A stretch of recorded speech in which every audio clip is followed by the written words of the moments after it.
Ya, selain juga netizen yang ikut mengawal pemilu 2024, kayaknya kalau di media sosial ini ramai banget ya. Tapi tim ses juga punya upaya untuk mengawal bagaimana penyelenggaraan pemilu 2024 setelah pencoblosan. Seperti apa? Kita akan bahas mengenai hal ini dengan narasumber yang sudah hadir. Sudah ada Bang Zuhad Aji Firmantoro, Direktur Eksekutif Tim Hukum Timnas Amin. Selamat pagi Bang Aji. Selamat pagi Mas, Mbak. Kemudian juga ada Bang Frits Edward Siregar, Wakil Komandan Alfa TKM Prabowo Gibran. Selamat pagi Bang Frits. Selamat pagi Bang Frits. Kemudian juga Bang Ciko Hakim, juru bicara TPN Ganjar Mahfud. Selamat pagi Bang Ciko. Bang Ciko, apa kabar? Dan juga ada Mas Adi Praitno, analis politik. Selamat pagi Mas Adi. Selamat pagi. Sehat semua Bapak-bapak Apa ya. itu Mas Adi itu? Kayak gini, rajin. Oh iya. Pemilu sudah selesai. Pemilu sudah selesai. Saatnya kita rajut kembali. Lombe-lombe ya. Iya. Saya mau ke Mas Aji. Ya. Mau ke Mas Aji dulu, Mas Aji, ini apa yang dilakukan 01 sendiri untuk bagaimana mengawasi proses dari perhitungan suara ini? Apakah juga ditemukan ada kejanggalan-kejanggalan yang terjadi? Iya, baik Mbak. Saya selalu pertama ya. Atau nggak mau yang pertama lagi sekarang? Iya. Ini bahaya nih. Kita sedang menuju ke sana. Jadi memang banyak kita temui kejanggalan-kejanggalan di lapangan gitu ya, yang nanti kemudian terkonfirmasi oleh datanya Bawaslu. Misalkan dari yang paling umum dulu paling banyak perbedaan antara C salinan dengan Sirekap misalkan. Lalu yang lain di lapangan yang lebih mengkhawatirkan kita itu adalah satu, misalkan saksi-saksi kami di TPS itu nggak sedikit yang mengalami kesulitan untuk hanya sekedar meminta C salinan hasil yang itu sebenarnya adalah hak dari saksi gitu. Satu. Yang kedua, lanjutan dari itu ada juga tidak sedikit juga nih saksi kita yang untuk sekedar masuk ke TPS itu harus berdebat dulu dengan KPPS. Kenapa itu? Karena cepat ditolak juga. Kenapa gitu. ditolak? Ya dengan alasan mungkin barangkali pengetahuannya yang kita temukan di lapangan ya, pengetahuan KPPS soal saksi yang boleh rangkap mandat begitu, itu tidak semuanya dipahami secara merata oleh penyelenggara pemilu gitu. Sehingga kalau mau masuk saja dengan mandat yang dua itu kesulitan. Itu khususnya di wilayah mana tuh Mas? Ini hampir merata ya, Hampir merata. meskipun sedikit-sedikit begitu, tapi hampir merata gitu. Yang lain banyak kejanggalan lah kita temui, yang kemudian kan terkonfirmasi oleh datanya Bawaslu sampai ada muncul angka 2.400-an TPS yang kemudian bisa berpotensi untuk terjadi pemungutan suara ulang. Tadi di Malang kalau nggak salah ya, PSU.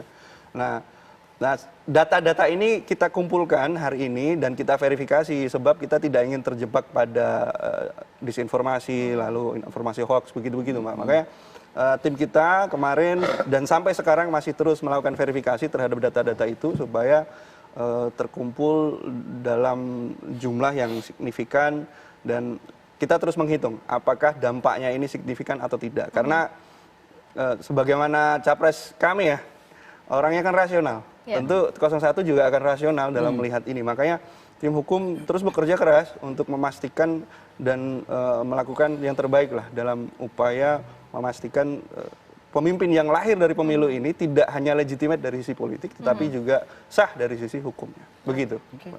Kalau Bang Frits bagaimana sejauh ini? Jangan-jangan tidak hanya nomor 2 yang mungkin disorot, tapi nomor 2 menyorot juga nggak kira-kira? Iya, punya catatan khusus nggak Bang? Tentu saja kami sekarang kan dalam proses untuk rekapitulasi di kecamatan ya. Tentu saja kan sekarang kami dalam proses untuk mengumpulkan C keberatan dari masing-masing TPS. Jadi kalau misalnya ada yang mengatakan bahwa tidak ada terjadi pelanggaran, tidak ada terjadi apa, kalau kita mengacu kepada di lapangan kan lapangan berarti kan biasanya tipologi itu ya, misalnya orang yang mencoblos lebih dari 1 kali, kemudian ada perubahan pleno atau perubahan rekapitulasi atau ada saksi yang tidak diberikan salinan, itu kan bagian dari proses yang terjadi ataupun pelanggaran administrasi yang terjadi. Jadi kita dalam proses untuk mengumpulkan C keberatan itu sambil kita mengidentifikasi di mana yang saksi paslon 1 keberatan, di mana yang saksi paslon 3 keberatan, atau di mana kami bertiga sama-sama mengajukan keberatan. Ada dong, juga ada. Di mana ada, kayak tadi misalnya kan secara PKPU kan, secara surat dari KPU kan boleh nih ada saksi pileg sama dengan saksi pilpres. Tapi kan di lapangan juga kadang-kadang ada KPPS yang menolak itu, minta ada surat yang mandat yang berbeda, itu kan juga kita alami. Betul. Jadi hal-hal seperti itu dalam proses untuk identifikasi, karena kita tidak mau hanya sekedar, oh ada ribuan, ada ratusan, kita harus bisa by name by address, TPS mana, kejadiannya siapa. Jadi pada suatu hari nanti, misalnya kalau nanti kita bertemu, saya nggak tahu nih apakah kita akan bertemu atau tidak. Tapi kalau nanti kita bisa bertemu di MK misalnya, kita bisa bilang, oh protesnya paslon 1 di TPS ini kami punya bantahan, ini kami punya ada Enak kalau kayak gitu ya. Iya kan, jadi kan sama-sama. Jadi kan kalau kita Sudah siap bantah.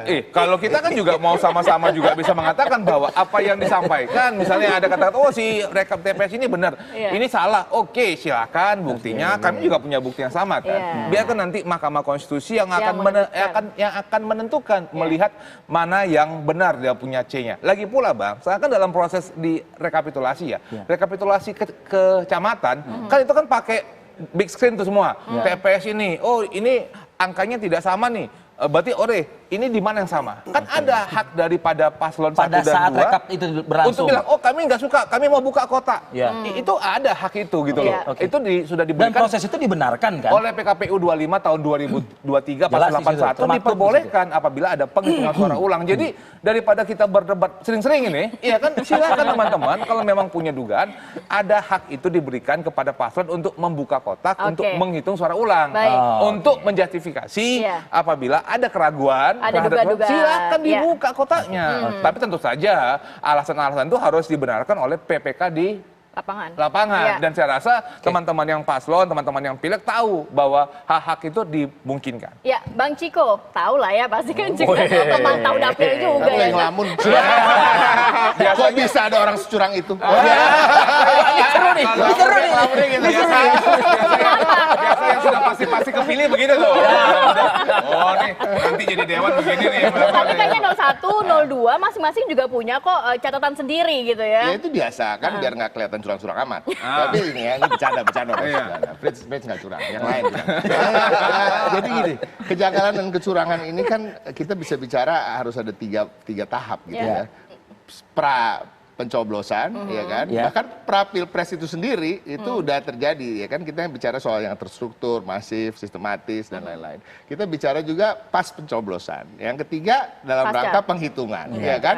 Bahkan sebelum penghitungan, ketika transporting the goods gitu, transporting kotak-kotak suara dan lain-lain. Nah, ini banyak sekali terjadi. Memang betul nggak bisa kita hanya ngomong ribuan terjadi tanpa kita memverifikasi. Dan memang sekarang itu yang sedang dilakukan oleh TPN. Tapi kalau kita mau jujur, ini kan semua udah terbuka secara nyata ya. Ada filmnya juga, Dirty Vote dan lain-lain. Ada juga viral apa yang terjadi ketika pencoblosan masyarakat di juga mana-mana mengawasi di medsos. dengan Betul, mengawasi. kawal pemilu dan lain-lain. Jadi nggak salah kalau kita bilang ada kecurangan dan saya ingin mengkritisi apa yang dikatakan Presiden Jokowi bahwa nggak usah ngomong-ngomong kecurangan. Loh, enggak dong. Ini bagian kita ngomong di media itu kan bagian dari sistem kontrol. Ini kan bagian dari demokrasi. Pers ini kan sebagai juga penopang demokrasi. Jadi memang nggak apa-apa kita mengatakan itu, tapi sambil betul-betul kita memang menyiapkan apa yang akan kita ajukan nanti keberatan-keberatan baik di Bawaslu maupun nanti kalau sampai ke MK. Nah itu. Tapi tadi yang disampaikan oleh Fritz itu juga sebenarnya kan itu insiden-insiden yang sebenarnya kelihatannya besar, tapi itu hanya sebagian kecil dari kecurangan yang ada. Mengutip kata Pak JK, apa yang dipertontonkan oleh Dirty Vote aja hanya 25% dari kecurangan, dia bilang.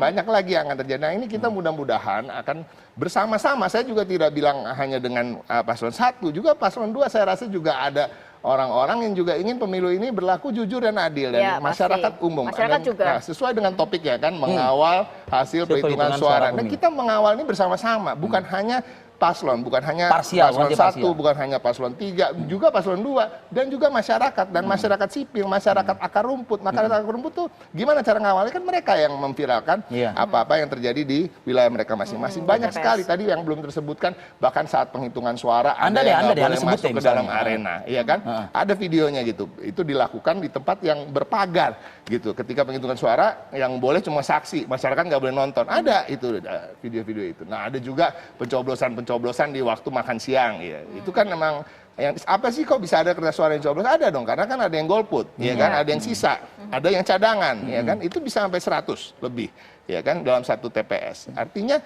kalau diambil 5 suara aja per TPS itu udah 4 juta, karena kali 800.000, ya kan. Apakah betul cuma diambil 5? Kan gitu.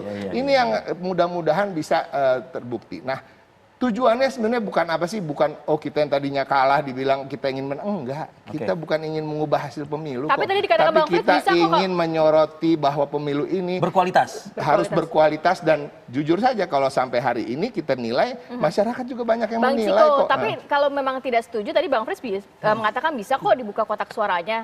Iya, memang itu sama-sama ya, gitu dalam di situ, proses kejanggalan-kejanggalan nanti yang ada. perhitungan itu kan lagi dilakukan. Nah itu juga saya ingin menyoroti apa yang dikatakan oleh teman-teman tadi bahwa hitungan yang manual itu, hitungan yang asli itu memang tidak sesuai kok sama Sirekap.